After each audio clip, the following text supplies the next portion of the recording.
Olá pessoal, espero que todos estejam bem. Gente, eu sou a Cristiane Sena, você está no 50 Mais com Cris e hoje eu trouxe uma proposta de um bate-papo sobre o minimalismo nas emoções ou minimalismo emocional, onde eu vou começar e falar o tempo todo sobre as minhas experiências, como eu estou procurando entender, né, como é que eu me relaciono emocionalmente com as pessoas, com os meus clientes, com as minhas crianças, que afinal eu entendo que para cada situação você se relaciona de uma forma diferente, não é? Então, já quero dizer logo de antemão que eu não sou psicóloga, tenho sim muito tempo de tratamento com psicólogo, então algumas coisas que eu for falar eu vou trazer da psicologia. Tá bom? Mas antes que a gente antes que a gente comece, gente, dê um like, compartilhe, se inscrevam no canal, tá? Porque é isso que vai emocionalmente me dar mais gás e mais vontade de continuar. Me ajudem aí, tá bom? Então, vamos pra vinheta?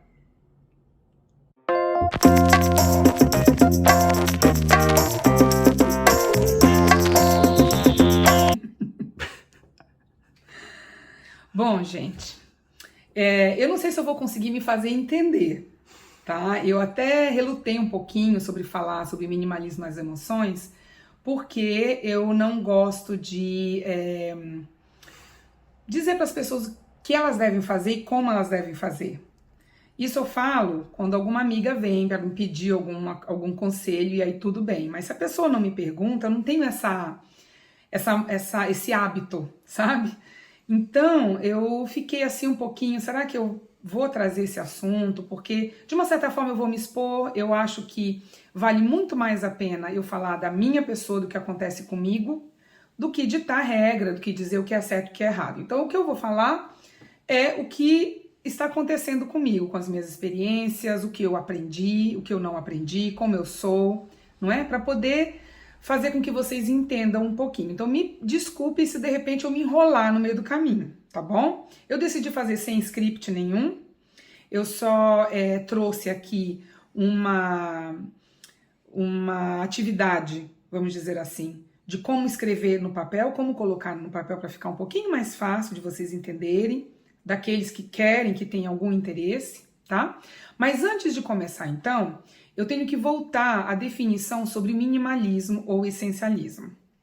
Então, toda vez que eu for falar sobre minimalismo, eu vou ter que explicar porque o minimalismo ele é muito fácil de entender na teoria, gente. Na prática não é muito fácil, não.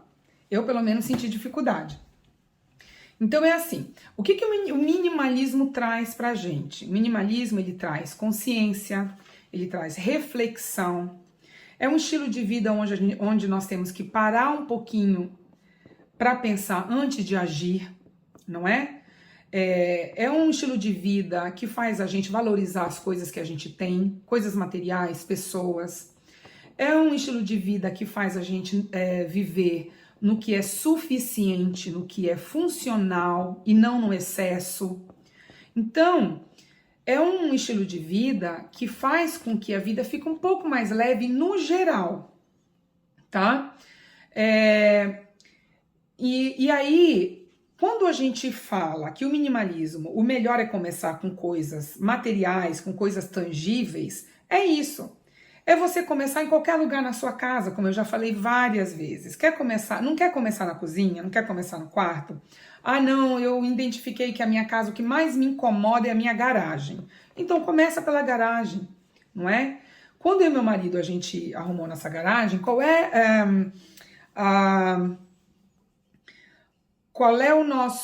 nossa forma de arrumar as coisas? A gente tira do local tudo, limpa, passa o aspirador, depois vem com o mop e tal, e aí pega tudo que tá lá fora, tudo aquilo que a gente tirou, nós pegamos uma por uma e pensamos. Precisamos disso? Não, descarta. Outra, precisamos disso? Precisamos, então fica. E assim a gente faz para tudo, sabe? O primeiro processo, que é a organização e que é nós termos noção do que a gente tem com relação à quantidade das coisas, é sempre o mesmo para qualquer lugar que você queira fazer na sua casa. E aí, quando a gente adapta isso a coisas não materiais, que aí no caso são as nossas emoções, então vale a pena começar dizendo o seguinte: o processo é o mesmo. Você vai pegar tudo aquilo que é importante para você, o que aquilo te traz como emoção, quais são as emoções que você já identifica que você tem, aquelas que te incomodam, aquelas que você não consegue deixar de ter, que você gostaria, não é? E aí, a grande maioria dos especialistas do minimalismo, que eles dizem é assim: faça uma lista como se fosse um diário, de segunda a domingo, tá bom? Se você não se conhece ainda, tá, gente? Porque se você já se conhece, como é o meu caso, a gente vai falar depois. Então, se você ainda não conhece, você tem 20 anos, 30 anos, mas você já tá, né, com essa vontade de querer se entender um pouquinho, porque algo tá estranho, tem algo com você que está te incomodando, o que você faz? Pega lá o seu diário de uma semana. Segunda, terça até domingo. Aí começa. Segunda-feira, de manhã, acordei ótima, super energética, feliz, dormi bem, acordei fresh, como a gente fala aqui. E aí, no meio do caminho, recebi uma grosseria do meu chefe que me deixou mal. Quando foi à tarde, meu marido me ligou, eu dividi com ele e me fez bem. Fui para casa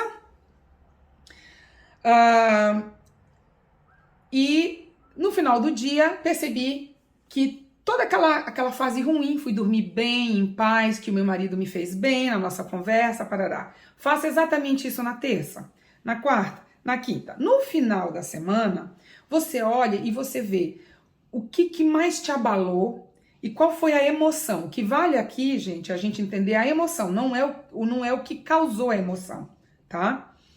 E aí você já tem uma identificação. Você já tem algo, uma informação que você possa, por exemplo, discutir com uma amiga que você admira, porque no caso dela, ela sabe administrar melhor as emoções dela. Ou você pode levar isso para o teu psicólogo na terapia que você faz, tá? Essa seria a dica, pessoal, que eu daria para vocês depois de todo o estudo que eu tenho feito, desde quando eu comecei com o minimalismo, referente ao minimalismo nas emoções. A grande maioria dos minimalistas dão essa dica. No meu caso, né, já cinquentona, eu posso dizer que tem algumas coisas na minha vida que eu já conheço e já sei como é que funciona, tá? Dizer que eu já tenho conhecimento geral de tudo que acontece na vida, que, portanto, sou segura o suficiente para ajudar qualquer pessoa, não, gente. Não, é muito longe disso, tem muita coisa para aprender ainda. Agora, o que se refere à minha pessoa, aí eu já sei. Me estranharia eu chegar aos 50 anos e não me conhecer. E aí, se alguém perguntar, nossa, Cris, é verdade mesmo? É isso que você está falando? O que fez você se conhecer? Como foi que você... O que faz você abrir a boca e dizer que você se conhece? Eu diria, gente, que eu fiz... Vou contar o que eu fiz. Eu fiz uma leitura de um livro chamado Reforma Íntima. Esse livro, inclusive, eu não sabia, é utilizado em alguns psicólogos. Esse livro é um livro muito utilizado na minha filosofia, que é a filosofia kardecista, que eu digo a minha porque é uma filosofia voltada para a religião, para as coisas que fazem mais sentido na minha vida, por todo um monte de razões que não vem ao caso agora, tá bom? Quem não entende, quem é leigo e quem não entende muito sobre kardecismo, acha que o kardecismo é espiritismo, e espiritismo não é só kardecismo. Então, o kardecismo é uma linha do espiritismo. Então, as pessoas que não entendem, né, direito, as leigas, eu ouço muito assim: nossa, mas você foi fazer essa leitura desse livro, esse exercício com esse livro Reforma Íntima no kardecismo, mas eu preciso ser espírita para fazer esse estudo? Não precisa. Esse livro ele tá aí, eu vou procurar deixar um link aí na descrição para quem tiver interesse. Me ajudou, né? Aquilo que eu falei logo no início, eu vou dizer o que faz bem para mim, tá? Me ajudou. eu consegui ver, o que me chamou muita atenção nesse livro foi a questão dos vícios, onde tem uma parte do livro lá que trata sobre os vícios e que nos ensina que os vícios não está simplesmente limitado à questão das drogas, à questão do álcool, né? O vício, por exemplo, pode ser o jeito de você tratar as pessoas. Às vezes as pessoas são tão rudes, são tão secas na forma de falar, que já virou um vício, que elas não se percebem que isso é um vício. Então, me ajudou demais. Eu tinha acho que uns 42, 43 anos quando eu fiz. E sempre tive muito interesse em me conhecer. A partir do momento lá dos meus 40 anos, foi a fase onde aflorou isso em mim, sabe? Deixa eu perceber por que eu tô com 40 anos e não consegui muita coisa na minha vida ainda. Será que é o mundo que tá errado ou sou eu que tô precisando me adequar? Então, sabe, são coisas muito particulares, mas que eu não tenho nenhum problema de falar, mas que também não vem muito ao caso agora. Então, pelo fato de eu me conhecer e de saber, por exemplo, o que me faz bem e o que me faz mal hoje, eu criei, eu mesma, uma outra atividade, uma outra forma de escrever, que não seja de forma em diário, todos os dias, né? De segunda, terça, quarta, até domingo, mas que eu acho que vale a pena trazer aqui para vocês, tá bom? Eu vou ler porque eu decidi só essa parte, trazer a parte escrita. Então é assim. O que eu fiz para mim que dá certo para mim? Eu fiz uma lista de categorias onde eu coloquei pessoas, situação, comportamento ou ainda virtudes, coisas, sentimentos e emoções. E aí, dessas categorias, eu coloquei duas colunas. Pessoas que me fazem bem, pessoas que me fazem mal. Situações que me fazem bem, situações que me fazem mal. E aí por diante. Então eu vou começar a falar uma por uma e vou dar o meu exemplo. Tá? Pessoas, vamos começar com pessoas. Eu vou falar só a parte ruim, tá? Eu não vou dizer as partes boas porque não é o caso. Parte boa a gente deixa para nós, mas as partes ruins que vale a pena explicar, até para dar como exemplo para vocês. Então, hoje, por exemplo, hoje na minha vida, tem uma pessoa que me faz mal, que é um cliente meu, é o pai de uma criança minha. E aí, eu vou explicar um pouquinho o porquê disso. Eu acostumo fazer nanny e babysitting, né? Espera só um pouquinho, gente. Director, don't worry, I'm gonna talk. Ok? O diretor tá me apressando. Então, gente, eu fui fazer babysitter na casa dele, com as duas crianças. Ele tem uma mais velhinha e uma mais bebê. As duas ficaram comigo uma época. Hoje eu tô com a bebê. Muito bem. Cheguei lá, na hora certa, na hora que a gente sempre combina para eu fazer o serviço de babá. E aí, eu vi que ele estava saindo, que ele já estava assim, olha, que ele já está quase tudo pronto, me dando instrução. E aí eu vi a mais velha vindo, que eu não via há 2 meses. Quando eu olhei para ela, que ela veio me abraçar, Cris, aí eu olhei, ai, meu amor, que coisa linda que você tá. Você tá grande, que 2 meses sem ver uma criança, elas crescem pra caramba. E aí eu falei exatamente essa frase em inglês. Oh my God, look at you, how beautiful you are. Que quer dizer, meu Deus, olha você, que linda que você tá. Na hora que eu falei isso, ele simplesmente virou pra mim e falou assim, nesse tom. Cris, posso te pedir um favor? Por favor, não fale mais, oh meu Deus, porque isso na minha casa, principalmente aqui, já não é a primeira vez que você faz isso, e isso é muito ofensivo na minha casa. A gente não aceita isso aqui. Então, por favor, não repita mais. Na hora que ele falou assim pra mim, me pegou com tanta surpresa que eu não estava esperando, que na hora, como eu tinha acabado de falar com ela, eu não entendi. Entrou tão ruim, teve tanto ruído que eu virei pra ele e falei assim, desculpa, não entendi, o que foi? Desculpa. Falei assim, né?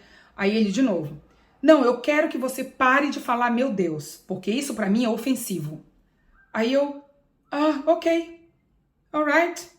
E aí saí, a menininha já me puxou e eu entrei e ele já foi saindo também, não me deu tempo nem de responder. E ele foi, né, pro evento que precisava. Gente, aquela noite, aquilo entrou tão mal, mas entrou tão mal porque assim, eu penso assim, quando a gente erra conscientemente, fica mais fácil de pedir desculpa, né? Quando a gente erra sem ter a consciência, mas a pessoa te explica o que você fez, você também cai, você também entende, você também cai em si. Poxa, eu não... Desculpa, eu não imaginei que você fosse ficar ofendida, me perdoe. Agora, quando você não faz nada, e só numa expressão que eu jamais imaginaria que um dia eu fosse falar meu Deus e fosse fazer uma pessoa se ofender com isso, entendeu? Gente, eu voltei pra casa, eu fiquei com o meu marido, eu passei a noite em claro porque eu queria entender o que era aquilo. Claro que imediatamente quando eu falei com o meu marido, porque até então eu não tinha ligado nada explicava aquilo. Quando eu expliquei para o meu marido, ele falou, mas Cris, de repente, sabe o que é isso? São pessoas que são católicas fundamentalistas, eles são radicais, sabe? Eles não se atualizam, eles não usam, não trazem coisas mais para atualidade, eles não aceitam que o fato de você falar, oh meu Deus, não necessariamente você esteja usando o nome de Deus em vão. É isso. Aí eu falei, poxa, tudo bem, né? Ah, então tá certo, eu consegui entender. Agora, o que eu não entendi até hoje é a forma como ele falou comigo. Sabe? Porque ele poderia, por consideração a mim, afinal eu estava indo para casa dele, eu ia cuidar dos 2 filhos dele, das 2 filhas, ele podia ter chegado para mim com uma outra forma, falado, Cris, olha, posso te pedir um favor? Eu não sei se você tem alguma religião ou não, mas aqui nós somos católicos e a gente não aceita nenhuma expressão que use a palavra de Deus em vão. Se você puder, por favor, não fazer mais isso, porque senão eu vou ter problema com a minha mulher, que também não aceita isso. Eu só gostaria que você entendesse, tudo bem? Nossa, gente, eu ia entender isso com a maior tranquilidade, sabe? Então, o fato dele ter falado daquela forma para mim hoje e dele não ter voltado, a gente já teve várias situações dele ter voltado no assunto, não é? E ter pelo menos perguntado, Cris, espero que você não tenha ficado chateada com aquilo que eu te falei. Não, nada. Então, eu fico sentida um pouco porque para mim ficou assim meio sem consideração, sabe? Aí, vamos passar para outra situação. Você saiba identificar as situações que te fazem mal. Então, no meu caso, por exemplo, eu sei que o que me faz mal é eu me colocar numa situação de medo. Então, o que é que me causa medo?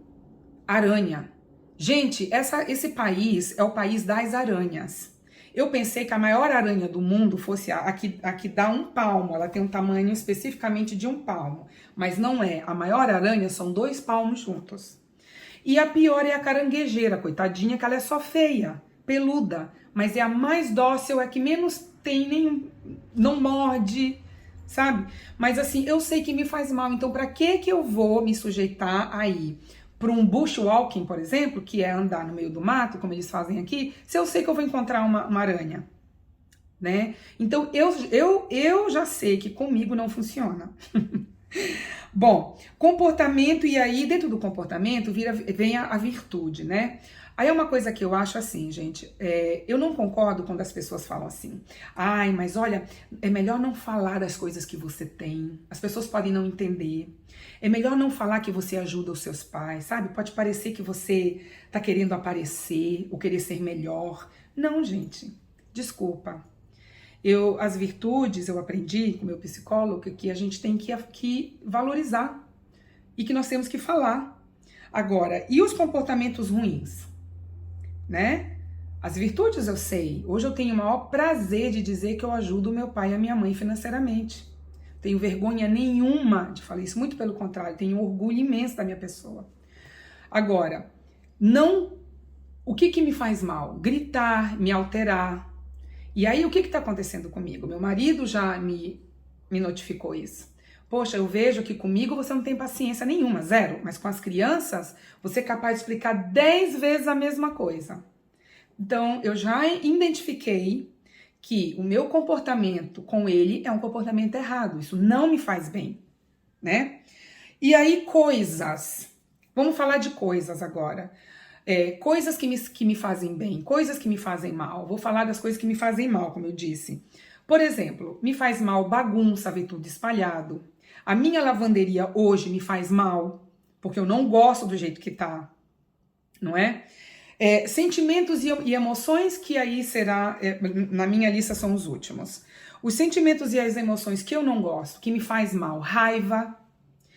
Eu tô numa fase, gente, que toda vez que eu tenho, por exemplo, uma discussão séria, seja com meu marido, seja com alguém da minha família, depois de um tempo, assim, sei lá, 10 minutos, eu fico num mal-estar, me dá dor de cabeça, eu não consigo dormir. Nossa, é uma coisa. Então, são essas emoções, deixa eu ver se tem mais alguma coisa aqui. Angústia, sabe?